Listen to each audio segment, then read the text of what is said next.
Praise the lord. ఈరోజు దేవుడు మనతో మాట్లాడుతున్న వాక్యము వాగ్దానము కీర్తనల గ్రంథము 121వ అధ్యాయము 5వ వచనము. యెహోవాయే నిన్ను కాపాడువాడు. హల్లెలూయా. ఇశ్రాయేలీలను కాపాడువాడు, కునుకడు, నిద్రపోడు. మనలను కాపాడేది ఎవరు? మన దేవుడండి.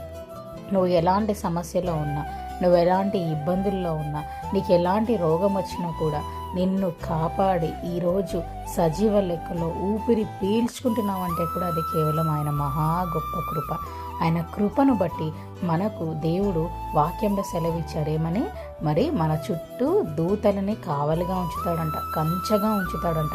అందుకే కీర్తనలు చదివినప్పుడు మనకి ఎంతో ఆదరణ వస్తూ ఉంటుంది. యెహోవా నా కాపరి. మరి ఆయన మంచి కాపరంట, తన గొర్రెల కొరకు ప్రాణం పెట్టిన కాపరి. మరి మనము ఆ గొర్రెల కాపరి మాట వింటున్నామా? మన సొంత డెసిషన్స్ తీసుకుంటాము, మన సొంత పనుల మీద ఆధారపడతాము, శక్తి మీద ఆధారపడుతూ ఉంటాం.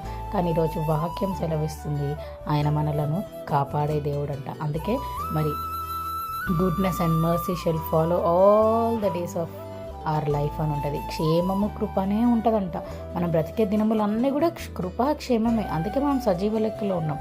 అంత గొప్ప దేవుణ్ణి మనం కలిగి ఉన్నందుకు మనం ఎంతగానో దేవునికి కృతజ్ఞతాస్తుతులు చెల్లించాలి.